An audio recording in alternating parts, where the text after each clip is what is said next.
নমস্কাৰ। আজি মই ক্লাছ 10-ৰ মই অসমীয়া নামৰ কবিতাটি বিস্তৃতভাৱে আলোচনা কৰিম। ইয়াৰ লিখক হ'ল সৈয়দ আব্দুল মালিক। ইয়াৰ মাজেৰে কবিয়ে তেওঁৰ দেশৰ প্ৰতি প্ৰেম ভাৱ প্ৰকাশ কৰিছে। মোগলৰ দৃষ্টিত অসমৰ গৌৰৱ এই কবিতাটিৰ মাজেৰে কবিয়ে সুন্দৰভাৱে বৰ্ণনা কৰি কৈছে। ইয়াতে প্ৰথমতে দিয়া আছে সুদূৰ পশ্চিম এৰি থৈ শৰ্ণপুৰী ৰাজ অন্তপুৰ। সুদূৰ পশ্চিম এৰি মোগলে তেওঁলোকৰ শৰ্ণপুৰী বুলি তেওঁলোকৰ ৰাজ যি কাৰেংঘৰ আছিল সেইটোক কৈছে যে তেওঁলোকে তেওঁৰ স্বৰ্ণৰে ভৰা মূল্যৱান ধাতুৰে ভৰা ৰাজমহলটো এৰি থৈ তেওঁলোকে অসমলৈ আহিছে। বিজয়ৰ সপোন দেখি আহিলো যিদিনা উজনিৰ সোঁতত মেলি ভটিয়নিৰ ভোৰ। বিজয়ৰ তৃষ্ণালৈ গৌৰৱৰ কৰি অভিযান লুইতৰ পাৰত গলো দৃপ্ত উচ্ছ্বাসত আপোন জয়ৰ গান।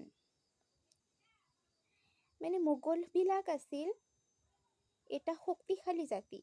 এই মোগল জাতিটোক কোনেও পৰাজিত কৰিব পৰা নাছিল। এটা শক্তিশালী জাতি আছিল মোগলসকল। আৰু সেই মোগলসকল অসমক জয়ী কৰিবলৈ, অসমৰ ৰাজত্ব বিস্তাৰ কৰিবলৈ, অসমৰ বিজয়ৰ তৃষ্ণালৈ তেওঁলোকে অসমত প্ৰৱেশ কৰিছিল। আৰু তেওঁলোকৰ অহংকাৰ আছিল যে আমাক কোনেও পৰাভূত কৰিব নোৱাৰে। সেই অহংকাৰ লৈ বিজয়ৰ গান গাই তেওঁলোকে উজনিৰ পৰা ভটিয়নিলৈ আহিছিল। ভৰি দিলো অসমৰ সেউজীয়া দুবৰি বনত। মোগলসকলে আহি প্ৰথমতে অসম, এই চিৰ বিনন্দীয়া সুন্দৰ অসমৰ দুবৰি বনত ভৰি দিছিল। সেইদিনা যিদিনা অসম ৰাজ অসমৰ সিংহাসনত, যিদিনা আছিল অসমৰ ৰজা তথা আহোমসকল অসমৰ সিংহাসনত বহিছিল, তেতিয়া মানে অসমৰ ৰজা আছিল আহোমসকল। বতাহত উৰে মুক্ত অসমৰ পতাকা স্বাধীন। বতাহত উৰিছিল অসমৰ মুক্ত স্বাধীনতাৰ পতাকাখিনি। প্ৰান্তে প্ৰান্তে বাজে গৌৰৱৰ বিজয়ৰ মুক্তি গীত বিৰামবিহীন। আৰু প্ৰান্তে প্ৰান্তে মানে ঠায়ে ঠায়ে বা চুকে কোণে মাথো বাজিছিল গৌৰৱ আৰু বিজয়ৰ মুক্তি গীত বিৰামহীন। আৰু মানে সকলো ঠায়ে ঠায়ে এই যে গৌৰৱৰ, অসমৰ গৌৰৱ আৰু অসমৰ বিজয়ৰ, অসমৰ মুক্তিৰ স্বাধীন গীতবিলাক অনবৰত বাজি আছিল।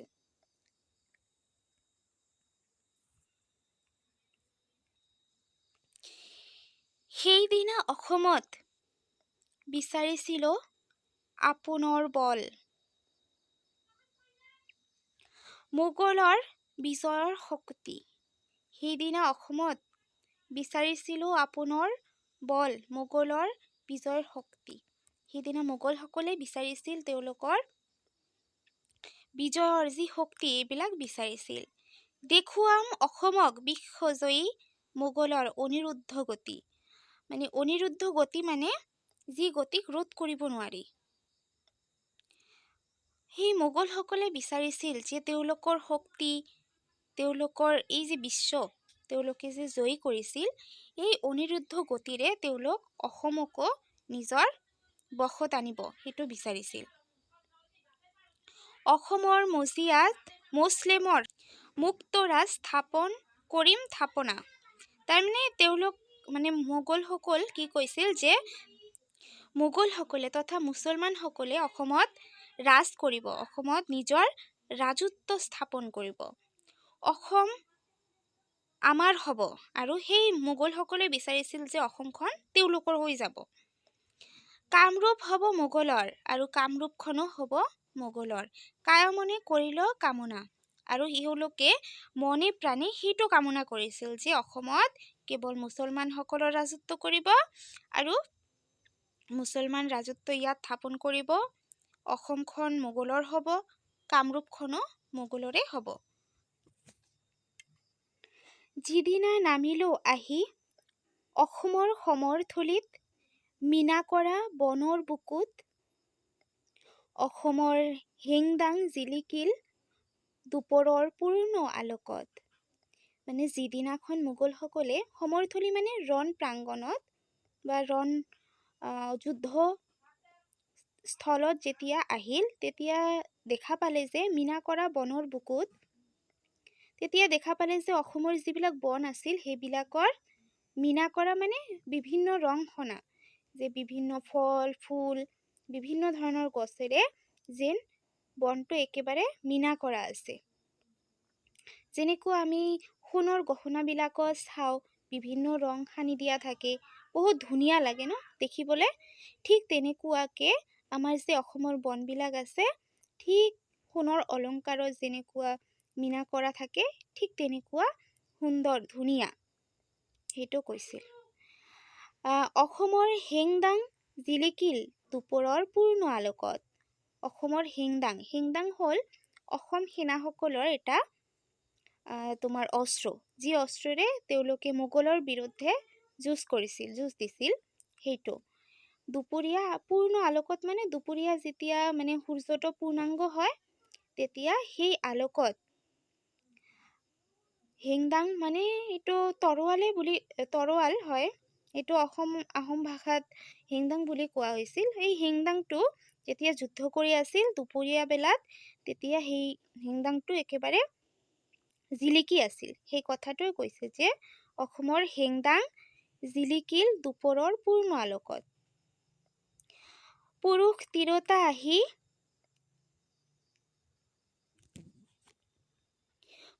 তিৰোতা আহি স্বদেশৰ স্বাধীন হেতু থিয় দিলে ৰণ প্ৰাংগণত। আৰু পুৰুষ তিৰোতা উভয়ে, মহিলা আৰু পুৰুষ উভয়ে আহি সেই ৰণ প্ৰাংগণত স্বদেশৰ স্বাধীনতাৰ কাৰণে যুঁজ দিছিল। ৰণচণ্ডী মূৰ্তি ধৰি স্বাধীন পুৰুষ নাৰী বুকু পাতি নামিল ৰণত। ৰণচণ্ডী মানে আমি এতিয়াই পালোঁ যে দুৰ্গা পূজা হৈ গ'ল, মানে দুৰ্গা পূজাতো আমি সকলোৱে চাইছোঁ যে দুৰ্গা দেৱী অসুৰক বধ কৰে, মহিষাসুৰক বধ কৰিছিল। সেই যে ৰূপটো, সেইটোকে ৰণচণ্ডী বুলি কোৱা হয়। আৰু দুৰ্গা দেৱীৰ আন এটা নাম হ'ল চণ্ডী।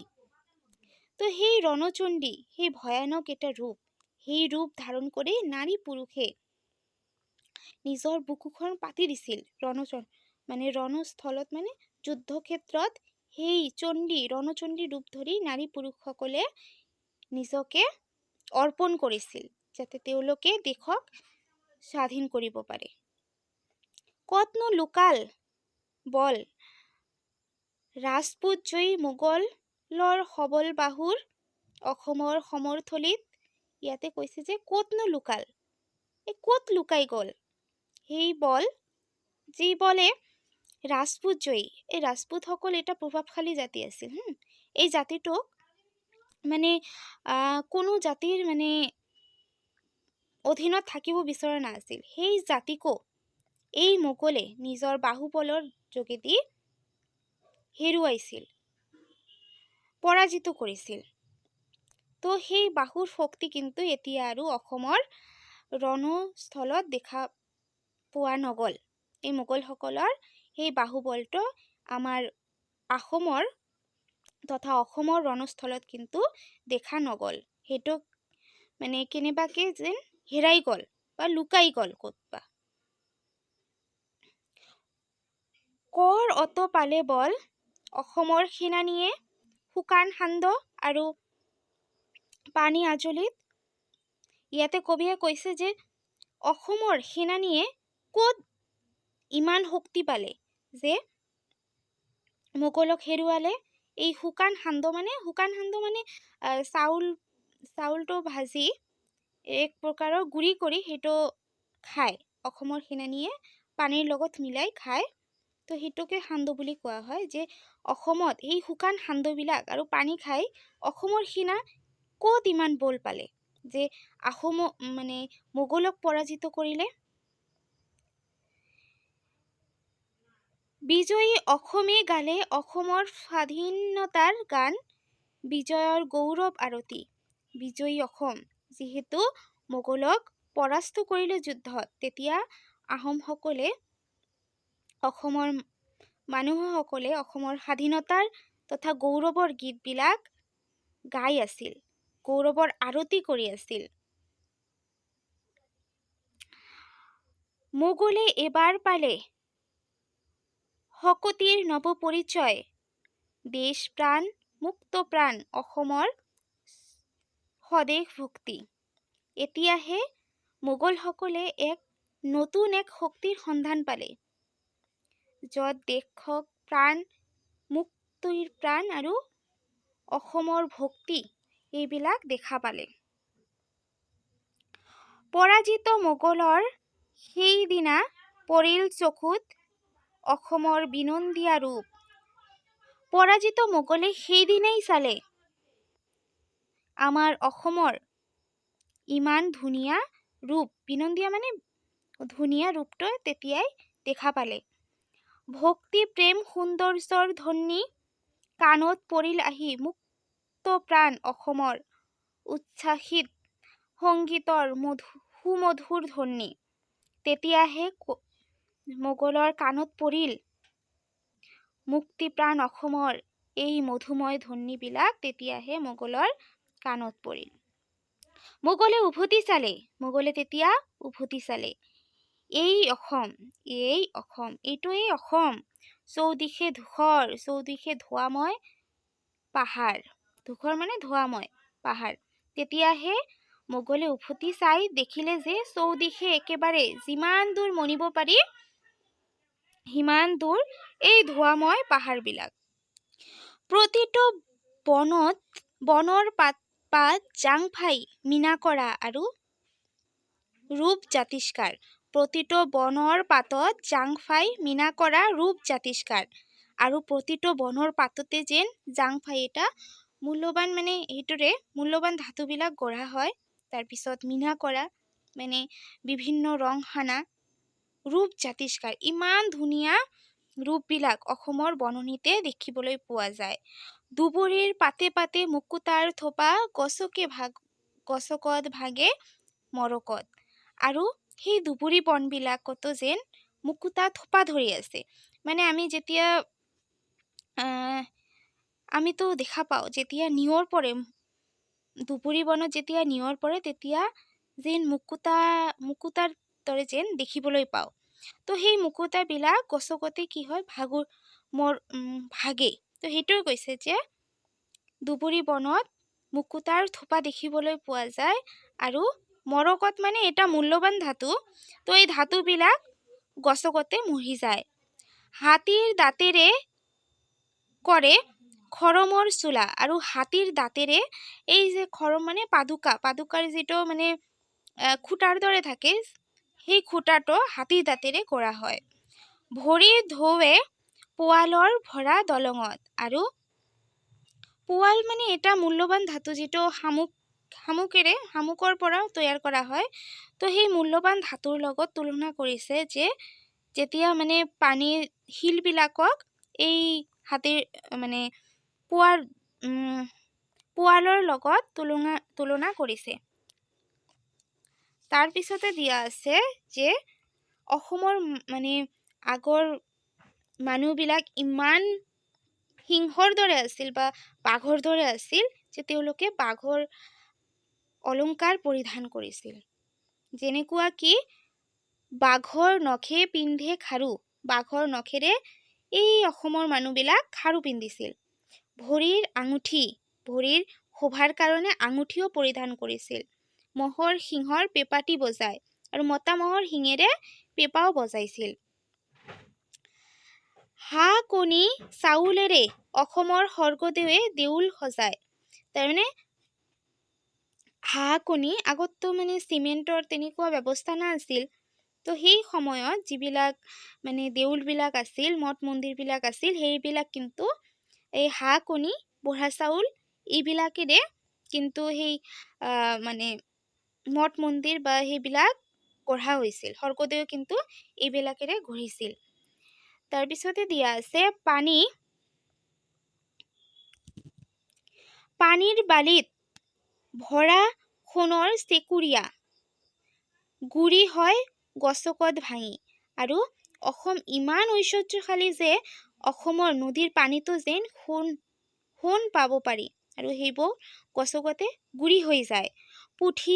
পুঠিয়ে কাণত পিন্ধে সোণৰ থুৰিয়া, ভেকুলীয়ে ফুট লৈ সজাই সুবাগি।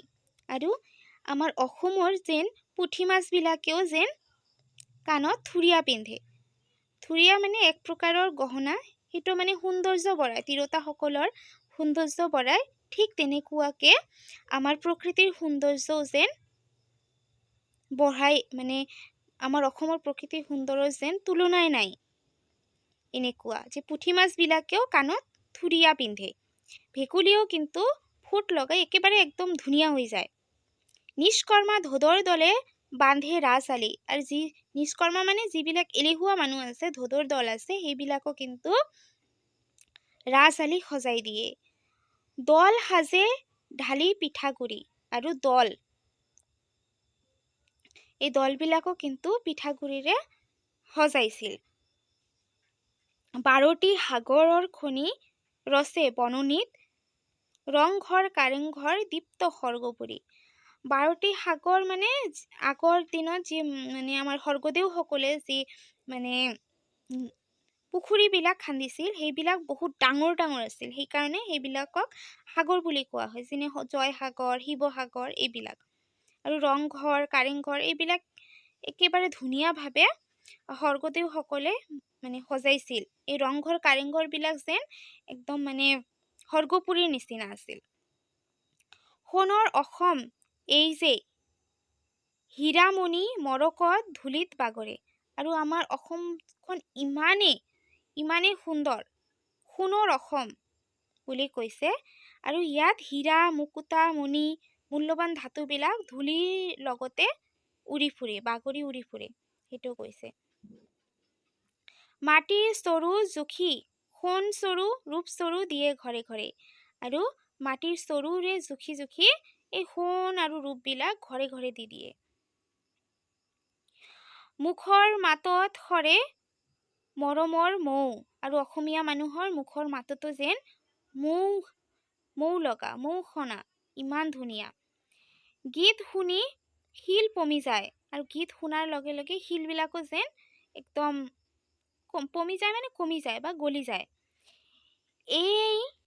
এই অসম দেশ জগতত আৰু এনুৱা অসম দেশ এনুৱা ৰূপেৰে নাই কতো নাই, এইখনেই অসম দেশ। এনেকুৱা দেশ, এনেকুৱা ৰূপৰ, এনেকুৱা সুন্দৰ দেশ আৰু কতো নাই বুলি মানে কৈছে কবিতাটিত। মহু গ'ল দূৰণিৰ বিদেশী মোগল। আৰু এই অসমৰ সুন্দৰ ৰূপ দেখি বিদেশী মোগলো মোহিত হৈ গৈছিল। অসমত যেতিয়া দেখিলে সৰগৰ ৰূপ বিনন্দীয়া। আৰু সৰগৰ দৰে ইমান ধুনীয়া ৰূপ যেতিয়া সেই মোগলবিলাকে দেখা পালে ন, সেই মোগলবিলাকেও একদম মোহিত হৈ গ'ল, অসমৰ ৰূপত একদম মানে মোহিত হৈ পৰিছিল। অসমত বন্দী হ'ল, আৰু তেওঁলোকে মানে অসমত বন্দী হৈ গ'ল। অসমৰ ৰূপ মুগ্ধ দূৰৰ মোগল আহি হ'ল অসমীয়া। আৰু সেই অসমৰ ৰূপটো দেখি দূৰৰ মোগলেও মোহিত হৈ গৈ তেওঁলোকেও অসমীয়া হৈ পৰিল। এটা সময়ত তেওঁলোকেও অসমীয়া হৈ গ'ল। আহোম আমাৰ ৰজা, সেই দিন ধৰি মোৰ দেশ এই কামৰূপ। আৰু তেওঁলোকে ক'লে যে এই আহোমসকলেই আমাৰ ৰজা, আৰু সেই দিনৰ পৰাই এই কামৰূপেই হ'ল সেই মোগলসকলৰ দেশ।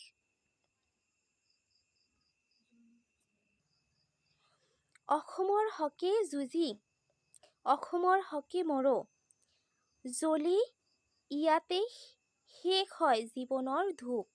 আৰু ক'লে যে অসমৰ হকে যুঁজি অসমৰ হকে মৰো। তেওঁলোকে ক'লে যে আমি অসমৰ হকে যুঁজিম আৰু অসমৰ হকে মৰিম। জ্বলি ইয়াতে শেষ হয় জীৱনৰ ধূপ।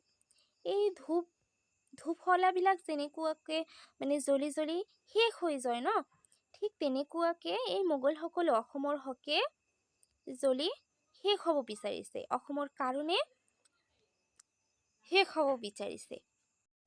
সেই দিন ধৰি মই অসমৰ অসমীয়া, আৰু সেই দিন ধৰি মই অসমৰ অসমীয়া। ধৰ্ম মোৰ, জাতি মোৰ, অসমীয়া প্ৰাণৰ আপোন। আৰু মোৰ ধৰ্ম, মোৰ জাতি সকলো মোৰ প্ৰাণৰ আপোন হ'ল অসমীয়া।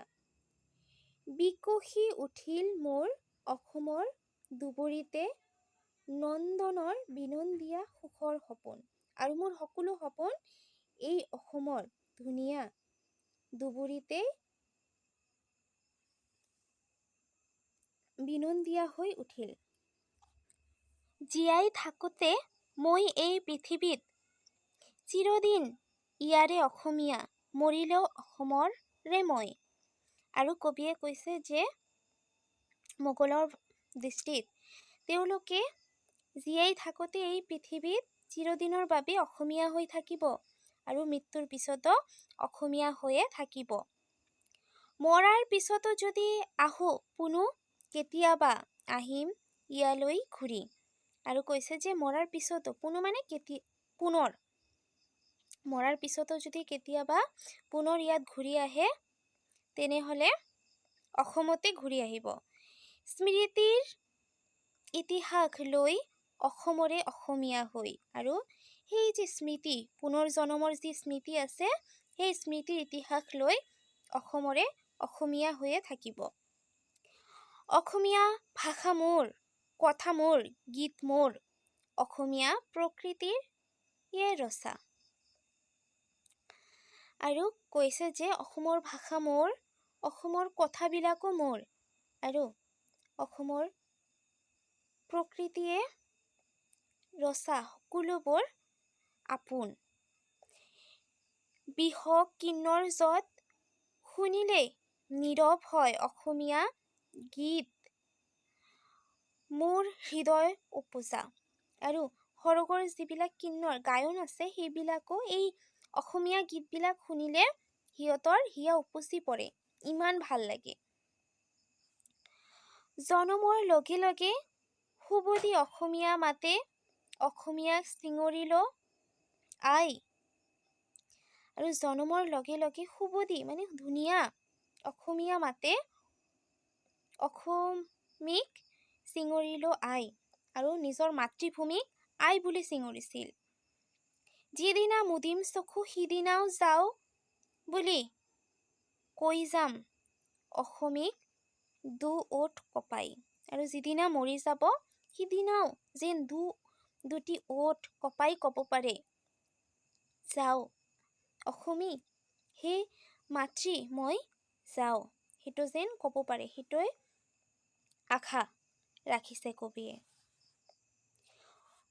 সৰগত কেতিয়াবা থাকোঁতে সুখৰ ভোল স্মৃতিহীন আলোকপুৰত, মৰতত কোনোবাই সুবৰিলে নাম মোৰ, অসমীয়াৰ সুবদীয়া ভাষা সুৰত। সৰগত কেতিয়াবা থাকোঁতে সুখৰ ভোল স্মৃতিহীন আলোকপুৰত। তাৰমানে সৰগবিলাক সাধাৰণতে বহুত সুখৰ হয়।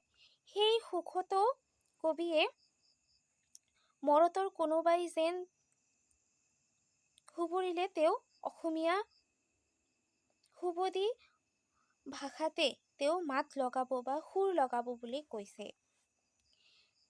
চিনি পাম বুজি পাম আমৰণ সৰগতো মোৰ এই ভাষা অসমীয়া। আৰু সেই সৰগতো চিনি পাব যে সৰগৰ ইমান সুখৰ মাজতো চিনি পাব তেওঁৰ মানে কবি বা সেই মোগলৰ মানুহবিলাক তেওঁলোকৰ ভাষাটো অসমীয়াই। সেই অসমীয়া ভাষাটোক চিনি পাব। স্বৰ্গৰ গীত এৰি শুনিম দোকান পাতি অসমৰ গীতটিহুৰীয়া। আৰু সৰগৰ গীতবিলাক, সৰগৰ যিবিলাক ধুনীয়া ধুনীয়া গীত আছে, সেইবিলাকো এৰি কবিয়ে অসমৰ গীতবিলাকে কাণ পাতি শুনি থাকিব। জীৱনে মৰণে মই চিৰদিন অসমীয়া। আৰু কৈছে যে জীৱনে মৰণে মই চিৰদিনৰ বাবে অসমীয়া হৈ থাকিব বিচাৰোঁ। অসমীয়া দেহ প্ৰাণ মন, মোৰ যেন মনটো সদায়, দেহ মন প্ৰাণ সদায় অসমীয়া হৈ থাকিব। জীয়াই থাকোঁতে মই অসমৰে অসমীয়া, জীয়াই থাকোঁতেও মই সদায় অসমৰে অসমীয়া। মৰিলেও বৰি ল'ম অসমৰ অমিয়া মৰণ। আৰু যদি মৰিও যাওঁ তেনেহ'লেও মই এই অসমতে থাকি অসমৰে মৰণটোক বৰণ কৰি ল'ম। আৰু সেই মৰণটো কবিৰ বাবে হ'ব অমিয়া, মানে সুখৰ বা অমৃতৰ দৰে হ'ব। তথা ইয়াৰ মাজেৰে কবিয়ে কৈছে যে অসমত থাকিও যদি তেখেতৰ মৃত্যুটো হয়, তেনেহ'লে সেই মৰণো কবি সুখৰ বুলি মানি ল'ব। তো এইখিনিয়ে আছিল আমাৰ মই অসমীয়া নামৰ কবিতাটিৰ মূল ভাৱ।